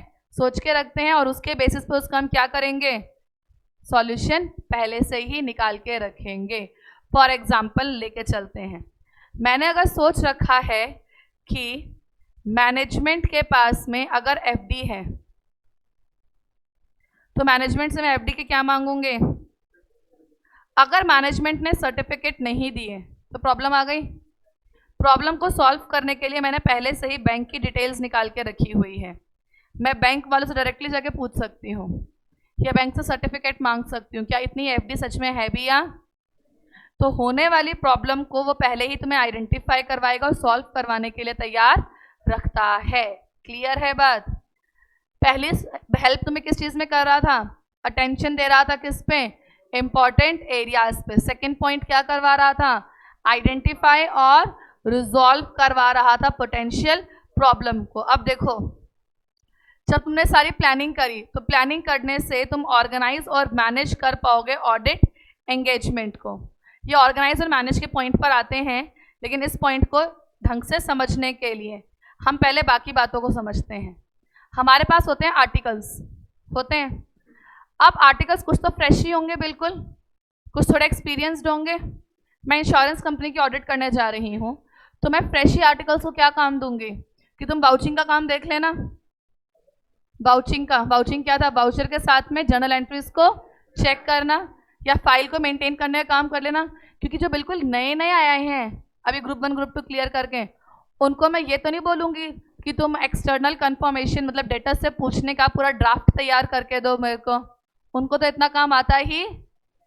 तो अगर तुमने प्रॉपर प्लान कर रखा है कि पहले क्या काम करोगे फिर क्या काम करोगे, तो तुम उस बेसिस पे आर्टिकल्स को काम भी दे सकते हो कि पहले के 3 दिन ये आर्टिकल जाएंगे और जाके सारा बाउचर का काम कर कर आएंगे, बाउचर के काम की रिपोर्ट तैयार करके अपने सीनियर आर्टिकल को दे देंगे, फिर सीनियर आर्टिकल जाके आगे के अकाउंट को फाइनल कर कर आएगा। तो अगर आपने पहले से प्लानिंग कर रखी है तो ये आपकी हेल्प करेगा क्या करने में, सिलेक्शन करने में एंगेजमेंट टीम मेंबर्स। टीम में कौन से लोग आते थे, हमने पहली क्लास में डिस्कस किया था ना, सीए और उसके आर्टिकल्स। और मैं उनको काम कौन से बेसिस पर दूंगी, on the level of their capabilities and competence. उनको कितना काम आता है उस बेसिस पर हम क्या देंगे, उनको काम देंगे। अब पहले से ही तुमने अगर प्लान कर रखा है तो तुम इन आर्टिकल्स को प्रॉपरली कोऑर्डिनेट भी कर सकते हो। क्या कर सकते हो कि किसको क्या काम दे रखा है वो तुम उन्हें बता सकते हो। इनको मैं डायरेक्ट और सुपरवाइज भी कर सकती हूँ। तो डायरेक्शन और सुपरविजन कैसे, अगर किसी भी टीम मेंबर को तुमने वाउचिंग करने के लिए कहा है, हम हर एक प्लान को ना पेपर पे लिखते हैं।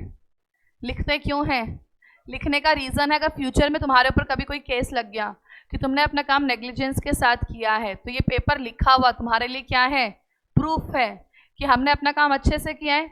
अगर मैंने किसी एक आर्टिकल को बोला कि तुम्हें जाके वाउचिंग करके आनी, तो मैं उससे साइन करवाऊंगी वहाँ पे, ताकि अगर फ्यूचर में वाउचिंग को लेकर कोई भी दिक्कत आई तो किसको पकड़ेंगे, जिसने क्या किया था उस पेपर पे, साइन किया था।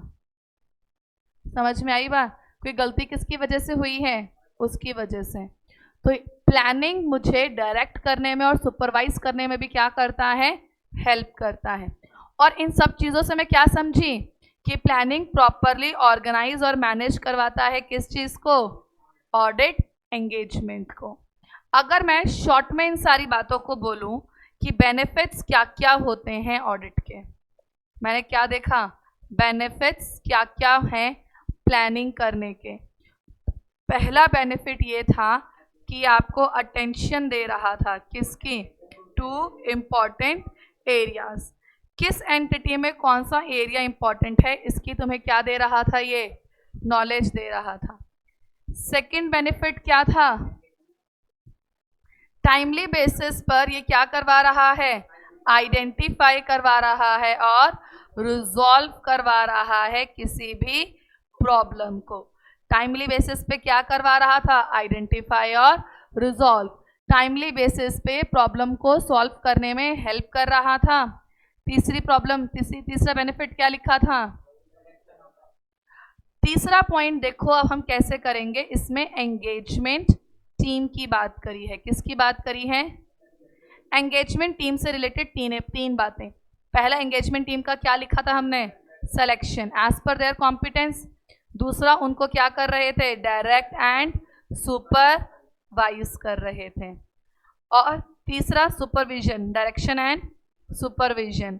और तीसरा हम लोग क्या कर रहे थे, कोऑर्डिनेट कर रहे थे उनके साथ। मतलब एंगेजमेंट टीम से 3 पॉइंट्स दे रखे हैं हमें। एक पॉइंट में एंगेजमेंट टीम का क्या लिखा हुआ है, सिलेक्शन। फिर एक पॉइंट में एंगेजमेंट टीम का क्या लिखा है, डायरेक्शन एंड सुपरविजन। और एक पॉइंट में क्या लिखा है, एंगेजमेंट टीम के साथ काम को कोऑर्डिनेट करना। कोऑर्डिनेट का मतलब क्या होता है, मिला के या फिर प्रॉपर तरीके से काम परफॉर्म करवाना। और इन सब के बेसिस पर हमने क्या देखा कि प्लान अगर होगी तो मैं प्रॉपर तरीके से ऑर्गेनाइज एंड मैनेज कर पाऊंगी किस चीज़ को, ऑडिट एंगेजमेंट को। प्लानिंग असिस्ट करेगी या हेल्प करेगी प्रॉपर तरीके से ऑर्गेनाइज और मैनेज करने में ऑडिट एंगेजमेंट को। बात समझ में आई। तो बेनिफिट्स में देखा जाए तो 1 2 3 4 5 6 पॉइंट्स दे रखे हैं हमें। कितने पॉइंट्स दे रखे हैं, 6 पॉइंट। बुक से पढ़ाती हूँ, एक फिर से सुनते हैं। प्लानिंग करने के फायदे में पहला फायदा क्या लिखे, attention to important areas of, audit करने के इंपॉर्टेंट एरियाज के बारे में पता चलेगा। Second point, identify and resolve problem on timely basis. Third point, engagement team का सिलेक्शन, एंगेजमेंट टीम का डायरेक्शन एंड सुपरविजन, और एंगेजमेंट टीम के साथ कोऑर्डिनेशन ऑफ वर्क। और इन सब के बेसिस पे organise and manage of audit engagement. Clear है। तो हमने ये क्या पॉइंट्स देखे हैं, बेनिफिट्स देखे हैं। किस चीज के बेनिफिट हैं ये, प्लानिंग ऑफ ऑडिटेड। तो क्या बेनिफिट्स लिख के दे रखे हैं, पहला point attention to important areas, second identify and resolve problems on timely basis, organise and manage audit engagement, selection करना टीम मेंबर्स का on the basis of their capabilities, direction and supervision करना engagement team का, और coordination करना work का, जो यहाँ पे आपको ये करवा रहा है। क्लियर है बात, पक्का। ये 6 किसके बेनिफिट्स लिख के दे रखे हैं। सबसे पहला पॉइंट हमें क्या था, प्लानिंग करने की वजह से हम काम को कैसे कर सकते थे, इफेक्टिव, एफिशिएंट और सबसे पहली बात यही पढ़ी थी, प्लानिंग करने में कौन कौन से एरियाज कवर हो रहे थे। पहला नॉलेज, 3 चीज़ों की मिल रही थी। पहला accounting policy, accounting system, internal control. अगला पॉइंट भरोसा कर सकते हो इंटरनल कंट्रोल पे कितना, expected degree of reliance on internal control. Internal control पे अगर भरोसा कर सकते हो तो काम कम, भरोसा नहीं कर सकते तो काम। फिर एक पॉइंट लिखा था हम डिसाइड करते हैं एनटीई ऑफ ऑडिट, और लास्ट पॉइंट था कोऑर्डिनेट करना दूसरों के साथ काम को।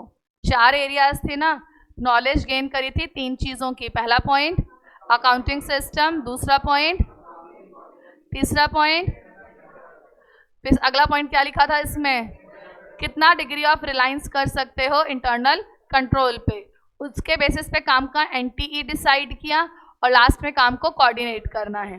बेनिफिट्स क्या हैं प्लानिंग के, अटेंशन दे सकते हो इंपॉर्टेंट एरियाज पे। अगला point identify and then organise and manage the audit engagement, selection करना है टीम मेंबर का, then direction and supervision of engagement team, और लास्ट में कोऑर्डिनेशन ऑफ वर्क। क्लियर। इसके साथ हमने ऑडिट प्लान का टॉपिक क्या किया, खत्म। ऑडिट प्लान में मेरे पास एरियाज लिखे हैं, बेनिफिट्स लिखे हैं, और एक एमसीक्यू का पॉइंट आ सकता है। क्लियर है बात। अगला पॉइंट हमने क्या देखा था, ऑडिट स्ट्रेटेजी। क्या देखा था, audit strategy assist to auditor. Assist word का मतलब क्या होता है। अगला टॉपिक जो हम शुरू करने जा रहे हैं वो टॉपिक कौन सा है,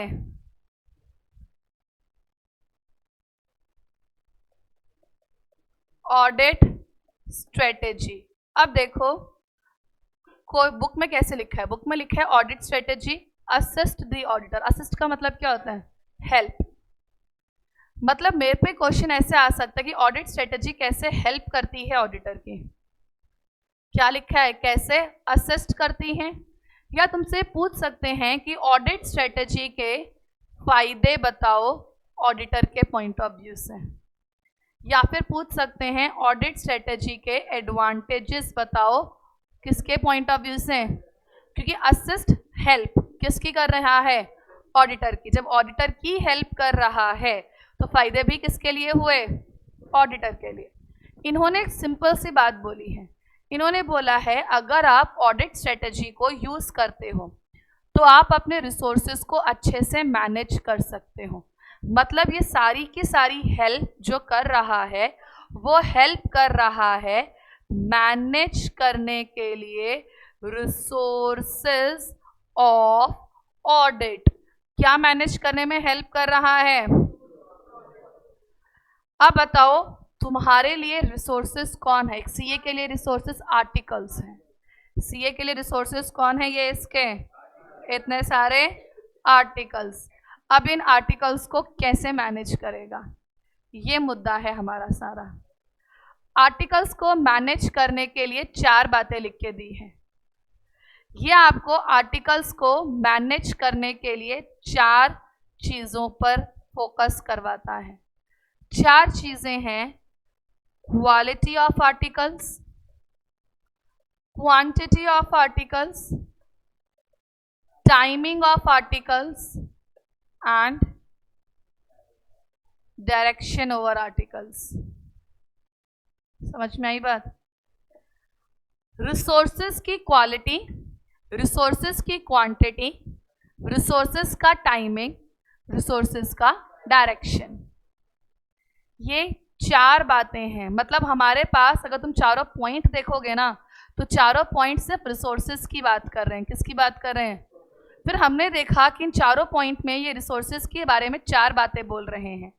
पहली बात बोल रहे हैं रिसोर्सेज की क्वालिटी, रिसोर्सेज की क्वांटिटी, रिसोर्सेज का टाइमिंग, रिसोर्सेज पे डायरेक्शन। अब देखो पहली बात क्वालिटी। क्वालिटी मतलब वही competence, skills, capability, qualification. Quality का मतलब अगले इंसान को क्या क्या आता है ना। आप अपने स्टाफ को, आर्टिकल्स को उनके लेवल के अकॉर्डिंग क्या करोगे? काम असाइन करोगे ना। जितना काम उसको आता होगा उसी को। मैं किसी भी ऐसे आर्टिकल को जिसने कल परसों ही सीए इंटर का रिजल्ट देकर पास हुआ है, अकाउंट्स फाइनल करने थोड़ी भेज दूंगी। ये काम करने तो किसी सीनियर आर्टिकल को भेजूंगी। जो बिल्कुल नया नया बंदा आया है, ऐसा हो सकता है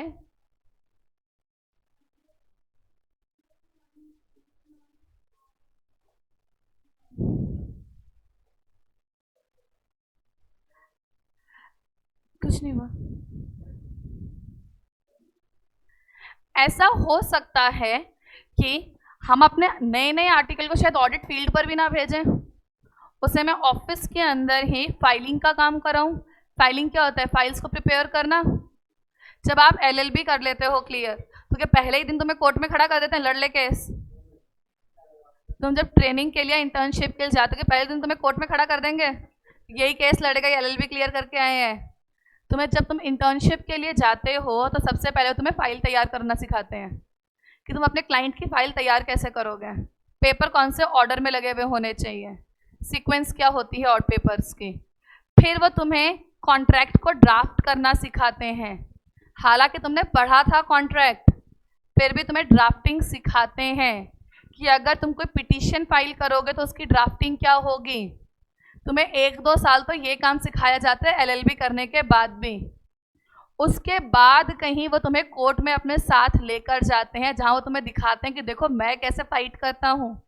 और फिर कहीं छोटे मोटे केसेस तुम्हारे हाथ में आने लगेंगे और फिर तुम बहुत बड़े बड़े केसेस को लड़ने लगते हो। तो सेम उसी तरीके से आज अगर तुमने इंटर क्लियर किया है तो इंटर क्लियर करते ही तो तुम्हें कोई अकाउंट फाइनल करने, किस्मत है कि तुम्हें पहले या दूसरे दिन ही ऑडिट पे भेज दिया जाए, वरना ऐसा हो सकता है कि तुम्हें ऑफिस में ही बिठा के रखे और ऑफिस के छोटे मोटे काम तुमसे करवा लिए जाए, फाइल मेंटेन करना, ये सारे काम। ये पानी लेके आ, चाय लेके आ नहीं करवाते आर्टिकल्स से। अब तुम्हें यही उम्मीद है कि तुमसे ये करवाएंगे तो मैं कुछ नहीं कह सकती।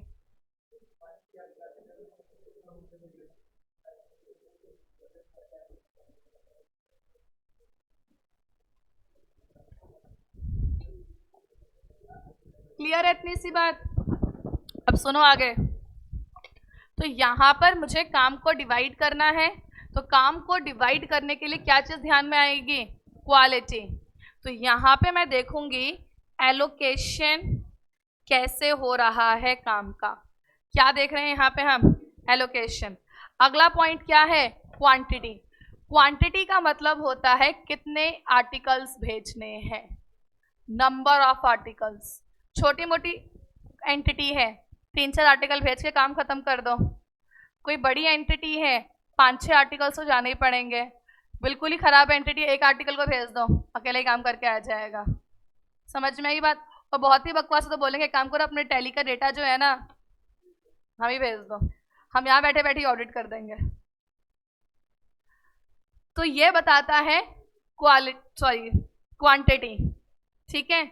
अगला है टाइमिंग, किस टाइम पे आर्टिकल्स को भेजना। बात को बहुत ध्यान से सुनना। इसके लिए हमारे पास ना ओल्ड सिलेबस में डिटेल में टॉपिक था। जब मैं ऑडिट करने जाती हूँ ना, तो audit can be conducted in 2 ways, 2 तरीके से कंडक्ट की जा सकती है। एक होती है तुम्हारी कॉन्टिन्यू ऑडिट। कौन सी होती है? Continue audit. और एक तुम्हारी होती है फाइनल ऑडिट। कॉन्टिन्यू ऑडिट को हम इंट्रीम ऑडिट भी बोलते हैं और फाइनल ऑडिट को हम लोग कट ऑफ डेट्स पे ऑडिट भी बोलते हैं। जैसे कोई बहुत बड़ी एंटिटी है, ठीक है, रिलायंस जैसी कंपनी है, तो क्या तुम एक बारी में 10 दिन में जाकर उसके अकाउंट्स चेक करके आ सकते हो? नहीं, हम लोग पूरे साल में बीच बीच में जाके चेक करेंगे। जैसे क्वार्टरली फाइनेंशियल स्टेटमेंट चेक कर ली, इंटरेस्ट रेट क्वार्टरली आ रहा है वैसे जाके चेक कर लिया, हाफ ईयरली जाके चेक कर लिया। वो कौन सी ऑडिट होती है? कॉन्टिन्यूस, जो पूरे साल चलती रहती है, कंटिन्यू रहेगी। फिर होता है फाइनल। फाइनल लगता है छोटी मोटी कंपनीज पे, जहाँ पे लाखों में इनवॉइसेज है, ज़्यादा इनवॉइसेज नहीं है। 10 दिन भी एक आर्टिकल को भेजा, 10-11 दिन भी, तो 2-3 आर्टिकल हमने काम पूरा कर दिया। वो कौन सी ऑडिट होती है?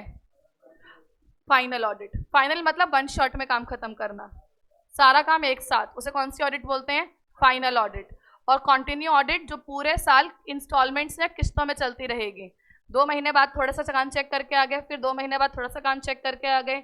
बड़ा खुद सोचो, ऑडिट तो 31 मार्च के बाद होती है और ऑडिट रिपोर्ट 30 सितंबर से पहले बनती है सारी।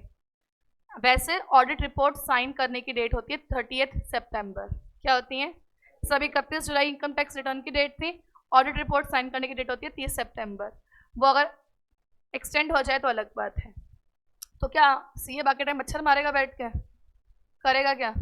इसलिए कंटिन्यू ऑडिट भी चलती रहती है, जहाँ साल में थोड़ा काम वो करते रहते हैं। वरना अगर मेजर काम 31 मार्च और 30 सितंबर के बीच में ही होगा तो बाकी टाइम क्या करेगा?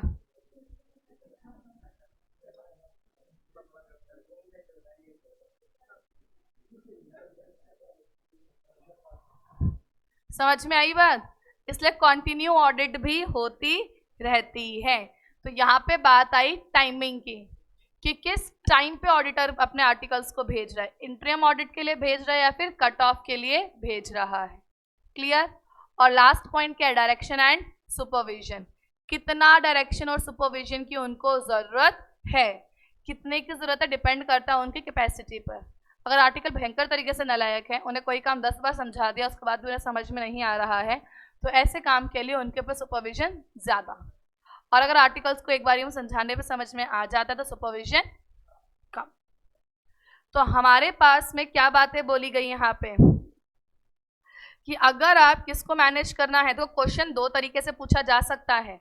एक क्वेश्चन तो तुमसे ये पूछा जा सकता है कि किस तरीके से ऑडिट स्ट्रेटेजी असिस्ट करती है, हेल्प करती है, या बेनिफिट क्या क्या है ऑडिट स्ट्रेटेजी के, किसको? ऑडिटर को। या ये पूछा जा सकता है कि ऑडिट स्ट्रेटेजी की हेल्प से ऑडिटर कैसे अपने रिसोर्सेज को मैनेज कर सकता है। क्लियर है बात? दोनों लाइन लिखी है तो दोनों तरीके ही मेरे लिए इंपॉर्टेंट है। देखो बुक में क्या लिखा हुआ है, बुक में ये लिखा हुआ है, the process of establishing the overall audit strategy assist कर रहा है ऑडिटर की। असिस्ट का मतलब क्या है? हेल्प कर रहा है। इसलिए यहाँ पे बेनिफिट्स भी हमने बोल दिया। पहला पॉइंट क्या है? पहला पॉइंट है क्वालिटी। किसका है पहला point?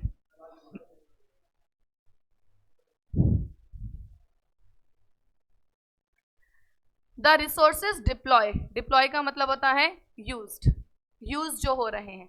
The resources use for specific audit areas कौन से होने चाहिए? एक्सपीरियंस टीम मेंबर होना चाहिए। मतलब वो रिसोर्सेज यूज करोगे जो रिसोर्सेज कैसे हैं?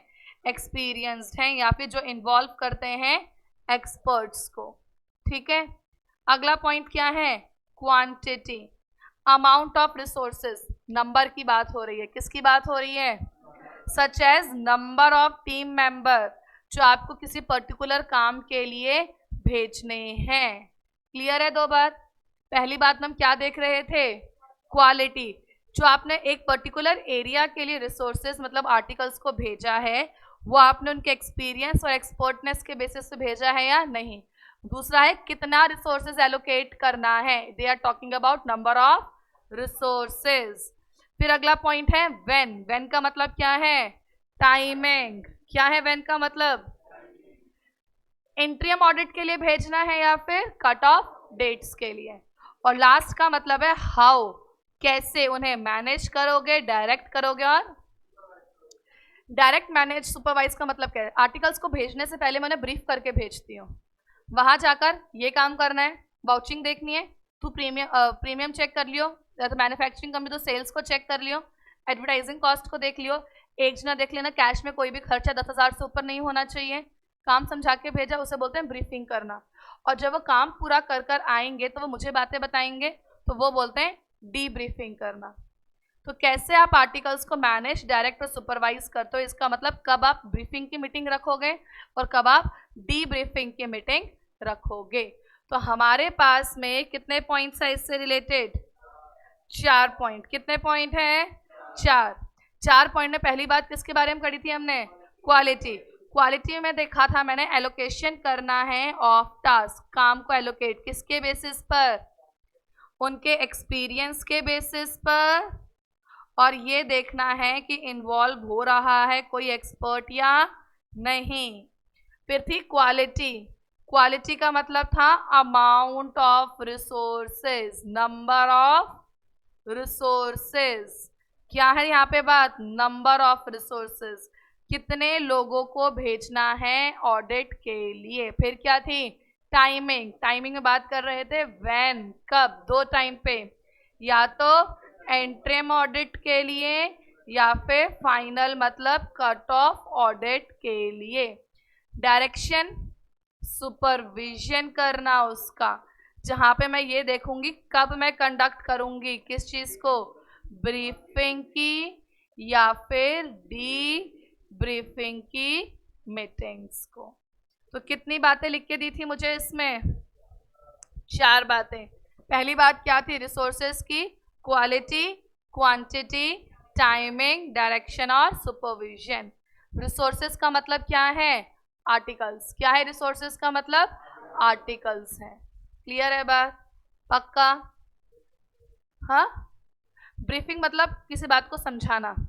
जैसे मैंने अभी बताया था ना कि आर्टिकल्स को ऑडिट करने जाने से पहले मैं उनको बताकर भेजूंगी कि तुझे सेल्स चेक करनी है, तुझे परचेज चेक करनी है। जब तुम किसी बात, इंसान को कोई बात समझा के भेजते हो, उसे हम बोलते हैं ब्रीफ करना।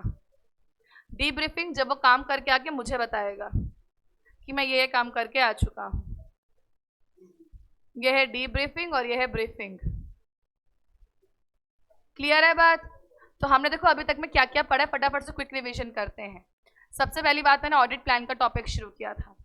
ऑडिट प्लान में सबसे पहली बात मैंने क्या कही थी? ऑडिट करने के 3 फायदे, इफेक्टिवनेस, एफिशिएंसी और टाइमली मैनर पे काम खत्म करना। पता चीज़ों को रिवाइज करने का सबसे अच्छा तरीका क्या होता है? कभी खाली बैठे होते हो ना, तो सीक्वेंस से अपने मन में बातें पढ़ना शुरू कर दिया करो। समझ में आई बात? जैसे बैठे हुए हो, ऐसे शुरू कर दो। सबसे पहला पॉइंट बुक में हमने ये देखा था, दूसरा पॉइंट हमने क्या देखा था, कौन कौन से एरियाज कवर करने हैं। फिर बाद में ये भी सोचो, एरिया कवर करने के 4 पॉइंट लिखे हुए थे। इससे क्या होगा? तुम्हें कंफ्यूजन नहीं होगी कि तुम 5वां पॉइंट अपने मन से बनाने लग जाओ। उसमें 4 पॉइंट्स लिखे हुए थे। 4 पॉइंट में पहला पॉइंट ये था कि हमें सबसे पहले क्या लेना था? नॉलेज। नॉलेज 3 चीज़ों की लेनी थी। पहली चीज़ क्या थी? Accounting system. दूसरी चीज़ क्या थी? Accounting policy. तीसरी चीज़ क्या थी? Internal control. फिर इंटरनल कंट्रोल से दूसरा पॉइंट शुरू हो गया था कि तुम कितना ज़्यादा भरोसा कर सकते हो इंटरनल कंट्रोल्स पे। वो ऑपरेटिंग अच्छे से तो भरोसा ज़्यादा कर सकते हो। भरोसे के बेसिस पे क्या बनेंगे तुम्हारे काम का? NTE। और काम को लास्ट में कोऑर्डिनेट करना है। तो कभी ब्रश कर रहे हो ना, तो ब्रश करते करते सोचना शुरू हो जाया करो, और जहां तुम्हें लगा कि तुम भूल रहे हो, फटाफट से बुक खोलो और चेक करो।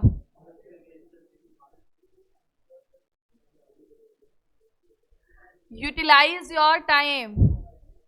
अगर बस में घर कितने बच्चे जाते हैं? बस में कितने बच्चे घर जाते हैं? बस में आते जाते भी तुम लोग अपने मन में सारी बातें सोच सकते हो।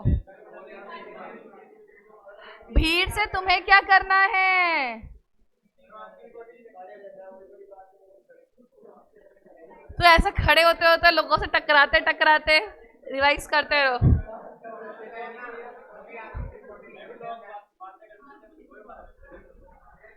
मन में रिवाइज करते रहो।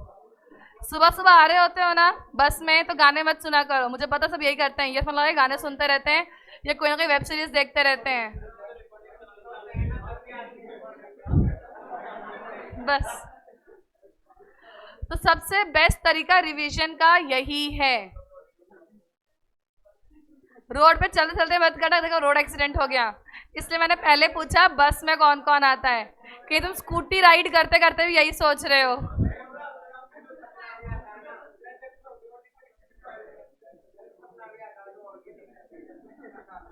इतना खतरनाक डर बैठ गया मन में तो फिर, है ना?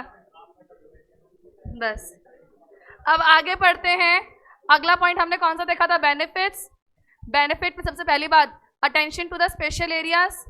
सेकेंड पॉइंट आइडेंटिफाई और रिजॉल्व करना प्रॉब्लम को on timely manner. Third point manage और ऑर्गेनाइज करना ऑडिट। चौथा point audit engagement team, audit engagement team से रिलेटेड 3 बातें लिखी हुई थी। पहला पॉइंट सेलेक्ट कैसे करोगे, दूसरा सुपरविजन और डायरेक्शन, और तीसरा कोऑर्डिनेट करना उनके साथ काम को।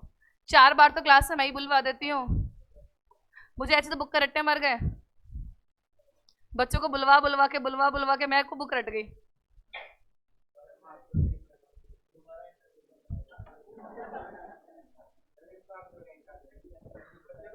रैंक कैसे आ जाएगी, खाली 2 सब्जेक्ट थोड़ी ऑडिट और EISS है, बाकी 2 का क्या करोगे, वो पढ़ना पड़ेगा ना। अगर ऐसा था कि 2 पेपर देके आप रैंक लिया हो तब मैं सोच लेती। चलो अगला पॉइंट हमने देखा था ओवरऑल ऑडिट स्ट्रेटेजी।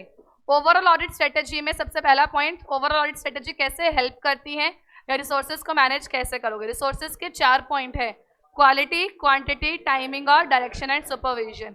क्वालिटी में टास्क असाइन करोगे on the basis of experience और एक्सपर्ट इन्वॉल्व। क्वांटिटी का मतलब अमाउंट ऑफ रिसोर्सेज, कितने नंबर ऑफ रिसोर्सेज हैं। टाइमिंग के बेसिस पे कब भेजोगे, इंटरिम ऑडिट के लिए या कट ऑफ या फाइनल। डायरेक्शन और सुपरविजन मतलब ब्रीफिंग की और डीप ब्रीफिंग की मीटिंग कब होगी। अब देखो मेरे को क्वेश्चन दे रखे हो, दोनों टाइप के क्वेश्चन है। अगर तुमसे कोई ऐसा पूछ ले, the auditor of T of हैंडपेप limited is worried as management of key resources. Management of key resources, resources articles थे, आर्टिकल को मैनेज करने के 4, quality, quantity, timing, direction and supervision. समझे बात को पक्का।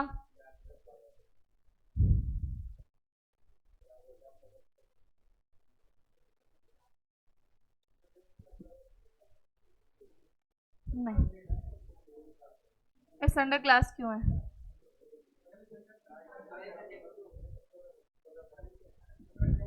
रिजल्ट तो आन दो, उसके बाद देखेंगे क्लास लगेगी नहीं लगेगी, और किस किस की लगेगी, हमारी क्यों नहीं लगेगी, इंटर की क्लास नहीं लगेगी, संडे को बताएंगे वो तो। अब बच्चों आगे देखो, आगे पॉइंट को देखो।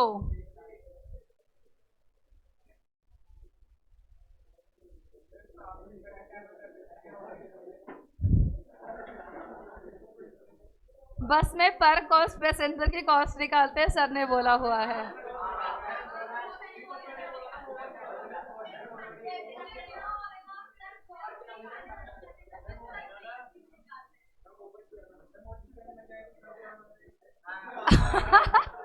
अब ना काम करना, आते हुए ऑडिट, जाते हुए कॉस्टिंग।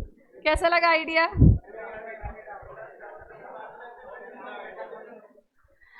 कॉस्टिंग वाले सर को बोल देना, सर मैम ने बोला है जाते हुए ऑडिट, आते हुए कॉस्टिंग, ठीक है।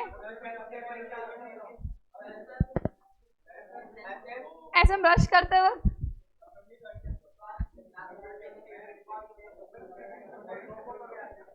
एसएम की टेंशन एसएम की क्लास में लेंगे। चलो आगे पढ़ाई पे ध्यान दो, बोलो। इंटर में जब हम पढ़ते थे ना, तो हम लिटरली बस और रेलवे स्टेशन पे पढ़ाई करते थे।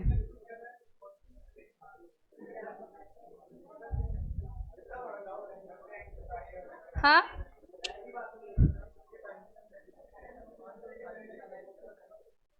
उनका पता नहीं, बट हमारी तो नहीं आई थी, हमने सिंगल सिंगल ग्रुप दिया था। बोर्ड ग्रुप मैंने पंगा ही नहीं लिया था, जरूरी नहीं है। एक्चुअली मेरे फादर ने मुझे ऐसा कहा था कि सिंगल सिंगल निकाल दे, कोई ऐसे लोड लेने वाली बात नहीं है, आराम से कर। ठीक है, मैं ठीक है सिंगल सिंगल कर देंगे, मेरा क्या जा रहा है। चलो अगला पॉइंट देखो, ये लास्ट टॉपिक है इस क्लास का, उसके बाद नहीं पढ़ाऊंगी पक्का। हाँ,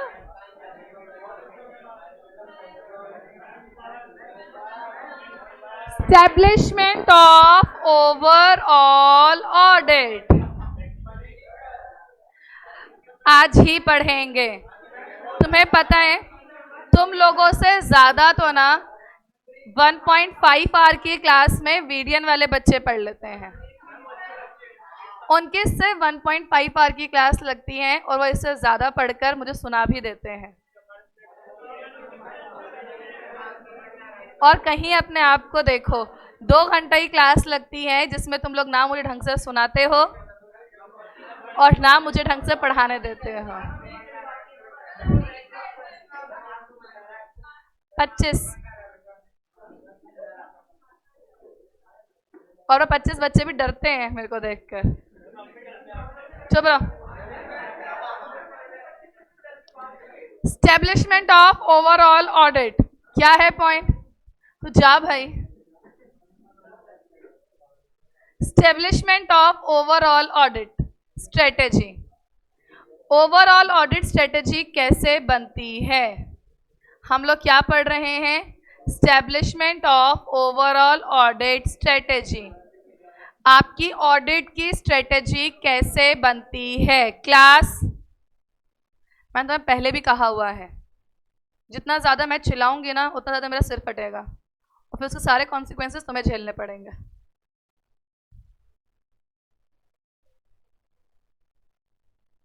सबसे पहले हम लोग जब ओवरऑल स्ट्रेटेजी बनाते हैं, सबसे पहले जो चीज़ बनती है वो क्या बनती है?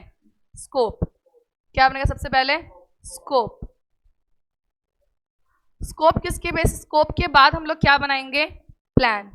सबसे पहली चीज क्या बनाते हैं हम? हमारे काम का दायरा। स्कोप क्या होता है? दायरा। दायरे के बेसिस पर क्या बनेगा? प्लान। सिंपल सी बात है। प्लान हमेशा किसके बेसिस पे बनता है? दायरे के बेसिस पे। इसके बेसिस पे हम लोग क्या निकालेंगे? अपने रिजल्ट्स। क्या निकालेंगे? रिजल्ट। और फिर हम लोग रिजल्ट के बेसिस पे देखेंगे कि हमारे रिसोर्सेज को कैसे हम मैनेज करेंगे। हमारे पास 4 पॉइंट है इसमें। बुक में वैसे 5 लिखे हुए हैं, रिसोर्सेज के बारे में 2 पॉइंट है। बात को ध्यान से सुनो। सबसे पहले हम स्ट्रेटजी बनाते वक्त क्या डिसाइड करेंगे? अपना स्कोप। स्कोप मतलब है दायरा। दायरे के बेसिस पर क्या बनेगा? प्लान। प्लान के बाद में हम लोग क्या देखेंगे? रिजल्ट्स। और रिजल्ट के बेसिस पर रिसोर्सेज को एलोकेशन। अब देखो है क्या बात। स्कोप मैं कैसे डिसाइड करूंगी? स्कोप मतलब दायरा। दायरा डिपेंड करता है मैं क्या काम करने जा रही हूँ। अगर मैं टैक्स ऑडिट करने जा रही हूँ तो मेरा काम अलग होगा। कॉस्ट ऑडिट करने जा रही हूँ तो मेरा दायरा है लेबर, मटेरियल, ओवरहेड्स, इनको चेक करके आऊँगी। स्टॉक ऑडिट करने जा रही हूँ तो मेरा दायरा है खाली स्टॉक। तो मेरे काम का स्कोप कहाँ से पता चलता है मुझे? मेरे काम का स्कोप मुझे पता चलेगा कि कैरेक्टरिस्टिक क्या है, किसके? मेरे एंगेजमेंट के। मेरे काम के फीचर्स क्या है, वो क्या डिफाइन करवाएगा? मेरा स्कोप। तो मेरा स्कोप काम का मुझे किससे पता चलेगा? कि मेरे काम के कैरेक्टरिस्टिक्स क्या है। क्लियर है? इससे मुझे क्या पता चलेगा कि हमारे काम का दायरा कितना है। दायरे के बेसिस पर मैं क्या करूंगी? प्लान। प्लानिंग में मैं क्या देखूंगी? NTE किसकी? ऑडिट की। नेचर, टाइम और मेरा काम का दायरा क्या है उसके बेसिस पर मैं क्या डिसाइड करूंगी? नेचर, टाइम और एक्सटेंट किसकी? ऑडिट की। अब देखो रिजल्ट। रिजल्ट किसका लगेगा यहाँ पे? हमारे पास ना कुछ चीजें होती हैं, वो होता है प्रीलिमिनरी असेसमेंट। तुम याद करो, तुमने प्लानिंग के टाइम पे कहा था मुझे क्लाइंट के बिजनेस की नॉलेज लेनी है। नॉलेज लेते वक्त तुमने किस किस को समझा था? Accounting system, policy, control, internal control. और फिर तुमने देखा था वहां पे कि इंटरनल कंट्रोल में भरोसा किया जा सकता है या? तो वहां से तुम्हें पता चला था कि काम ज्यादा या कम, सोचा था ना हमने। तो यहां पर भी जो तुम्हारे रिजल्ट आएंगे किसके? प्रीलिमिनरी असेसमेंट के। असेसमेंट का मतलब क्या होता है? किसी चीज को चेक करना, जांच करना।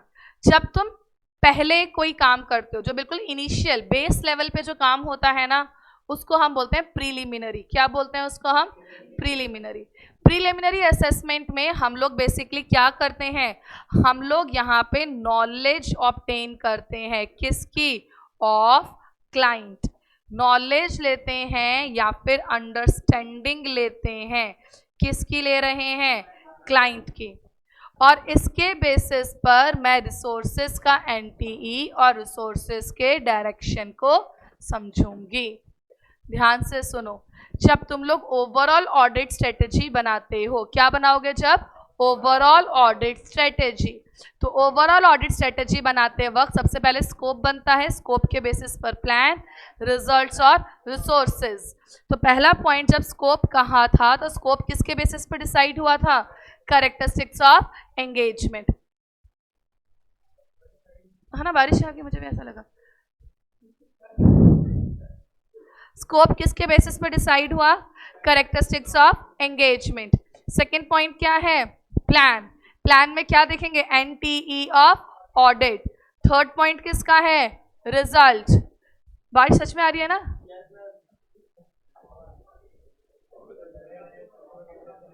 घर जाने के टाइम पे नहीं आनी चाहिए थी। अगला पॉइंट क्या है, रिजल्ट। रिजल्ट में क्या देखोगे, किसका result, result of preliminary assessment. इस असेसमेंट में करते क्या है हम लोग, अंडरस्टैंडिंग और नॉलेज ऑफ क्लाइंट का बिजनेस। और लास्ट पॉइंट क्या है, रिसोर्सेज। रिसोर्सेज में क्या देखा था, एनटीई ऑफ ऑडिट और कितना रिसोर्सेज को डायरेक्शन करना। क्लियर है बात, बुक से पढ़ते हैं फिर खत्म करते हैं।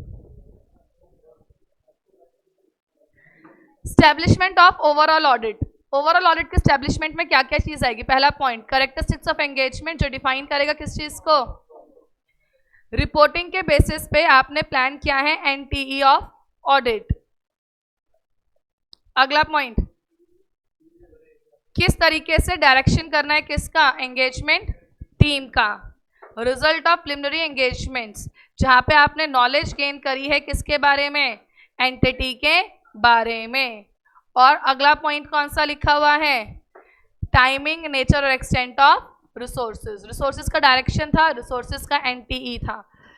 रिजल्ट किसके देख रहे थे, प्रिलिमिनरी एंगेजमेंट के, जहां पे आपने ऑब्टेन करी थी नॉलेज ऑफ क्लाइंट के बिजनेस की। और एक पॉइंट था स्कोप, स्कोप किस कैसे मिल रहा था, कैरेक्टरिस्टिक्स ऑफ, और बाद में था प्लान, प्लान में भी आप एनटीई ही देख रहे थे। सीक्वेंस कोई नहीं है इसमें,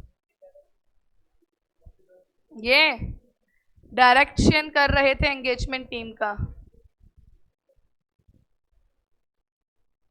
कि एंगेजमेंट टीम कैसे काम, एंगेजमेंट टीम का मतलब कौन थे तुम्हारे, आर्टिकल्स, और आर्टिकल्स को ऑडिट में क्या बोला हुआ है, रिसोर्सेज। क्लियर है, संसाधन। Online class, any doubts. Naveen, result वाली बात को समझो। इन्होंने बोला है आपको कंसीडर करना है result of preliminary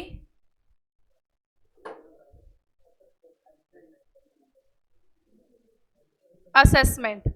preliminary assessment का मतलब होता है, प्री मतलब पहले, वो काम जो आपने पहले परफॉर्म किया था क्लाइंट के बिजनेस की नॉलेज लेने के लिए।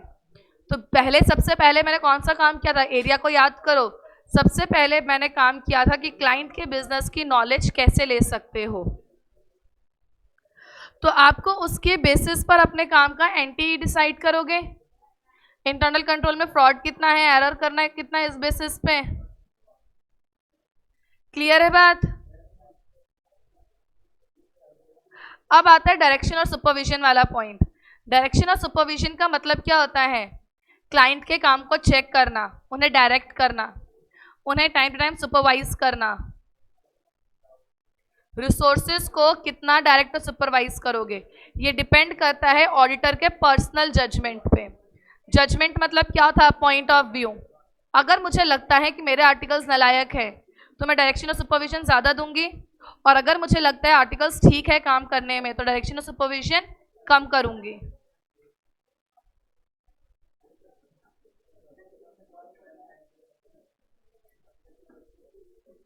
क्लियर है हेमंत।